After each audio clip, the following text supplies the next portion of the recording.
দেশের একজন ভোটারও যদি বৈধ ভোটার হয় তাকে ভোটদান প্রক্রিয়া থেকে বিরত রেখে যদি কোনো ভোট হয় সেই ভোটটা তো আইনসম্মত ভোট হতে পারে না। যে প্রক্রিয়াটা প্রায় 1 বছরের বেশি সময় ধরে করার কথা সেটাকে 3 মাসের মধ্যে বা 2 মাসের মধ্যে শেষ করার পেছনে তো একটা পরিকল্পনা আছেই। তাহলে এই মানুষগুলোই কিন্তু অসংখ্য নির্বাচনে তারা অংশগ্রহণ করেছে এবং তারা ভোট দিয়েছে, তাদের ভোটে জিতে কেউ মন্ত্রী হয়েছেন, কেউ এমএলএ এমপি হয়েছেন। কতটা রাস্তায় নেমে জনগণ এর প্রতিবাদ করে, গণতান্ত্রিক উপায়ে এর প্রতিবাদ করে একে আটকাতে পারবে তার উপরেই নির্ভর করছে এই ভোট। এখানেই তো আমাদের বাড়ি, এখানেই সব। নাম বাদ গেল কেন সেটা আমি জানি না, আমরা এই তো পড়াশোনা জানি না। এত বছর ভোট দিয়েছে, এবার সবকিছু অরিজিনাল সবকিছু দিয়েছে। 20 বছর ভোটও দিয়েছি, বাবা মায়ের 2000 সালের ভোটও আছে। তা শুধু আমরা যে এসটি, আমাদের ভোটটাই কেটে নিয়েছে। এত সংখ্যক মানুষ বাদ হয়ে যাচ্ছে এবং এর দ্বারা যে নির্বাচন হতে যাচ্ছে সেই নির্বাচনকে অনেকে বৈধ বলে স্বীকার করছে না, এই নিয়ে প্রশ্ন তুলছে। আপনি একজন আইনজ্ঞ হিসাবে এটাকে কিভাবে দেখছেন?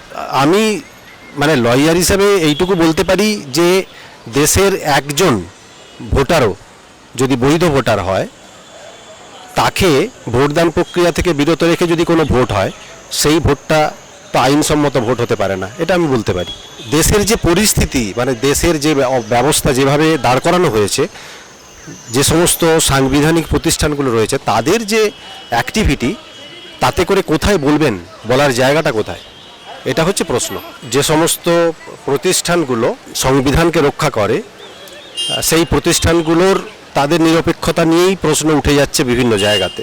যে অভূতপূর্বভাবে এই এসআইআর করা হচ্ছে একটা অঘোষিত জরুরি অবস্থার মতো করেই, যে প্রক্রিয়াটা প্রায় 1 বছরের বেশি সময় ধরে করার কথা সেটাকে 3 মাসের মধ্যে বা 2 মাসের মধ্যে শেষ করার পেছনে তো একটা পরিকল্পনা আছেই, এটা বোঝাই যাচ্ছে। কিন্তু সেটাকে আটকানোর জন্য যে সমস্ত সাংবিধানিক যে সমস্ত প্রতিষ্ঠান আছে তারা কোনো ব্যবস্থাই নিচ্ছে না সেই অর্থে, বরঞ্চ সেগুলোকে অ্যাক্সিলেট করছে অনেকটা। অতএব সেখানে এটা নির্ভর করছে যে কতটা রাস্তায় নেমে জনগণ এর প্রতিবাদ করে, গণতান্ত্রিক উপায়ে এর প্রতিবাদ করে একে আটকাতে পারবে তার উপরেই নির্ভর করছে এই ভোট আদেও হওয়া উচিত কি উচিত না, বা হলে কিভাবে হবে, সেটা কিন্তু গণতান্ত্রিক আন্দোলনের উপর নির্ভর করছে। লজিক্যাল ডিসক্রিপেন্সি এই কথাটা শুধুমাত্র আমাদের রাজ্যে এলো, এই চাকনিটা অন্য কোনো রাজ্যের ক্ষেত্রে দেখা যায়নি। আর এখন প্রশ্ন হচ্ছে এইটার মধ্যেও কি কতটা যৌক্তিকতা আছে বা আইনগত বৈধতা আছে, সেই নিয়ে আপনি কি? না, একটা বিষয় মাথায় রাখতে হবে যে পুরো ব্যাপারটা তো সুপ্রিম কোর্টের সুপারভিশনে হচ্ছে, আর সুপ্রিম কোর্ট যা করে সেটাই ল অফ দ্য ল্যান্ড।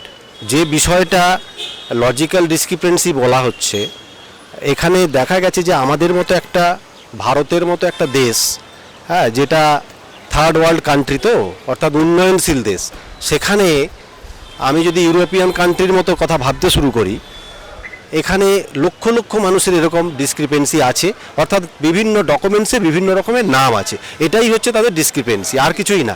তাহলে এই মানুষগুলোই কিন্তু অসংখ্য নির্বাচনে তারা অংশগ্রহণ করেছে এবং তারা ভোট দিয়েছে, তাদের ভোটে জিতে কেউ মন্ত্রী হয়েছেন, কেউ এমএলএ এমপি হয়েছেন।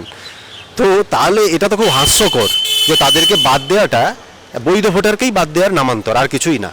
এবং সেটা সুপ্রিম কোর্টও সেটাকে অ্যালাউ করে দিচ্ছে, আমাকে বলতে হচ্ছে যে সেটা এই যে বিষয়টা, সেটাকে কম্প্রিহেন্সিভলি চিন্তা করা যে আমাদের মতো দেশে এইভাবে একটা এসআইআর প্রক্রিয়া, যেখানে আমরা তো আইনজীবী হিসাবে আমরা জানি যে মানুষ আমাদের কাছে আসছে, আমরা এভিডেভিট করে দিই, তাদের নামের এখানে একটা নাম, ওখানে আধার কার্ডে একটা নাম, ভোটার কার্ডে একটা নাম, প্যান কার্ডে একটা নাম, রেশন কার্ডে একটা নাম। সে একটা লেম্যান, হ্যাঁ, সে গ্রামের একটা চাষি বা একটা শ্রমিক বা একটা সাধারণ খেটে খাওয়া মানুষ, তারা এত বোঝে না। তারা এখানে 20 বছর 25 বছর হয়তো আছে, 30 বছর 40 বছর 50 বছর, এমন অনেক এক্সাম্পল আছে আপনারা জানেন, যে আপনার নোবেল প্রাইজ বিজয়ী তার নাম বাদ, প্রাক্তন এমপি তার নাম বাদ, বিচারপতিদের নাম বাদ।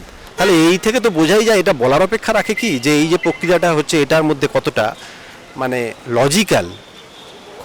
লজিক্যাল প্রক্রিয়াতে হচ্ছে, এটা এর পেছনে কতটা লজিক আছে, এটা নিয়ে যথেষ্ট সন্দেহ আছে, জনগণের মনেও আছে এবং সর্বত্র আছে। এটা কমিশন তো একটা নির্দিষ্ট রাজনৈতিক দলের মুখপাত্র হিসাবে কাজ করছে, এবং পশ্চিমবঙ্গের ক্ষেত্রে তাদের যে ডিজাইনে তারা ভোট করতে চাইছে, সেই ডিজাইনটাকে ইমপ্লিমেন্টেশনের জন্য যা যা করার তারা সেগুলো করছে। এবং তার জন্যই এখানে একটা বিপুল সংখ্যক ভোটার প্রায় 63 লক্ষ আমি যতদূর জানি তাদেরকে তারা হিসেব করেছে যে বিভিন্ন বিধানসভা এলাকায় যদি এই ডিসক্রিপেন্সির নামে আমরা এদের 50%-এর ওপরে বাদ দিয়ে দিতে পারি তাহলে ভোটের যে হিসেব সেটা পুরো পাল্টে যাবে এবং পাল্টে যাওয়ার ফলে তারা ক্ষমতায় চলে আসবে। কারণ তারা ওয়েস্ট বেঙ্গলকে দখল করার জন্য বহু প্রক্রিয়া করেছে, মরিয়া চেষ্টা চালিয়েছে, কিন্তু এখনো পর্যন্ত সেটা সাকসেসফুল হয়নি। তাহলে সেই তারই একটা নকশা নির্বাচন কমিশনের মধ্য দিয়ে ইমপ্লিমেন্টেশন হচ্ছে এবং তার ফলে এটা স্বাভাবিক পশ্চিমবঙ্গের ক্ষেত্রে সব কিছু একটু ব্যতিক্রমী হবে। এই যে লক্ষ লক্ষ লোক মানুষ আমাদের আজকে পশ্চিমবাংলায় বাদ গেছে, তাদের মধ্যে সাংঘাতিক অ্যাগনি, উৎকণ্ঠা, তারা এই দেশে থাকতে পারবে কিনা, তারা যেসব পরিষেবা পায় মানে নাগরিক হিসাবে সেই সব পরিষেবা ভবিষ্যতে পাবে কিনা, মানে হাজার রকম তাদেরকে ডিটেনশন ক্যাম্পে নিয়ে যাবে কিনা। তো এই মানুষগুলোর উদ্দেশ্যে আপনি কী বলবেন, এদের বাঁচার উপায় কী? দেশের শুভবুদ্ধি সম্পন্ন গণতন্ত্রপ্রিয় মানুষ যারা বহু কষ্টের অর্জিত যে গণতান্ত্রিক ব্যবস্থা, সেই ব্যবস্থাটাকে যারা রক্ষা করতে চায়, সেই গণতন্ত্র রক্ষাকারী যে সমস্ত জনগণ তারা যদি রাস্তায় নামে এবং সংঘবদ্ধভাবে যদি লড়াই করে তাহলে তাদের অধিকার কেউ ছিনিয়ে নিতে পারবে না, কেউ সেটাকে কেড়ে নিতে পারবে না। কারণ এটা বহু সংগ্রামের এবং পৃথিবীর বহু লড়াই সংগ্রামের মধ্য দিয়ে এই অধিকারটা অর্জিত হয়েছে, যে গণতান্ত্রিক অধিকার।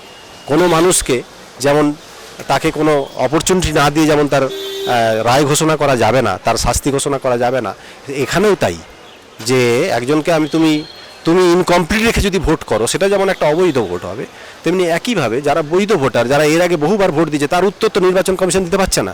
যে তাদের ভোটে জিতে যদি এমএলএ এমপি হয়, মন্ত্রী হয়, তাহলে তারা পরবর্তী সময়ে কি করে ভোটার লিস্ট থেকে বাদ পড়ে যায়, তারা অবৈধ ভোটার হয়ে যায়, তাহলে তার উত্তর তারা দিতে পারছে না। তো এরকম বহু প্রশ্নের উত্তর তারা দিতে পারছে না। তাহলে সেই সমস্ত প্রশ্নের উত্তর চাওয়ার জন্য রাস্তায় সাধারণ মানুষকে নেমে এই দাবিটা আদায় করতে হবে। এইটাই একমাত্র রাস্তা, যে রাস্তার মাধ্যমে সাধারণ মানুষের তাদের যে কি বলবো অধিকার, তাদের যে অধিকারগুলো তারা একটা গণতান্ত্রিক রাষ্ট্রে পেতে পারে, যেমন আমি বললাম খাদ্য, বস্ত্র, বাসস্থান, শিক্ষা, স্বাস্থ্য, কর্মসংস্থান, এইগুলো তাদেরকে রাস্তায় নেমেই আদায় করতে হবে। রাস্তায় নেমে গণতান্ত্রিক আন্দোলন এমন পর্যায়ে নিয়ে যেতে হবে যে এই নির্বাচন কমিশন বাধ্য হবে সেই জায়গায়, সেই উচ্চতায় আপনার এই সাধারণ মানুষকে আন্দোলন, যেটা অভয় আন্দোলন দেখিয়েছে, যে লক্ষ লক্ষ মহিলা রাস্তায় নেমেছে, স্বতঃস্ফূর্তভাবে নেমেছে, এইভাবে মানুষ যদি স্বতঃস্ফূর্তভাবে নাবে এবং এই নির্বাচন কমিশনের এই যে তুগলকি যে ব্যবস্থা, সেটাকে যদি তারা বন্ধ না করে তাহলে তারা চালিয়ে যাবে, তারা এইভাবেই স্টিম রোলার চালিয়ে যাবে, যেভাবে আপনার বুলডোজার উত্তর ভারতের সমস্ত জায়গাতে আমরা দেখেছি, সেভাবেই ওরা চালাবে এটা। তাই জন্য সাধারণ মানুষকে তো এখন সজাগ হতে হবে। জনগণই পারে সমস্ত কিছুর পরিবর্তন করতে, কারণ জনগণই আসল শক্তির উৎস। তাই জনগণকেই এটা করতে হবে, এটা কোনো মন্ত্রী, কোনো এমএলএ, কোনো এমপি, কোনো সরকার করে দেবে না।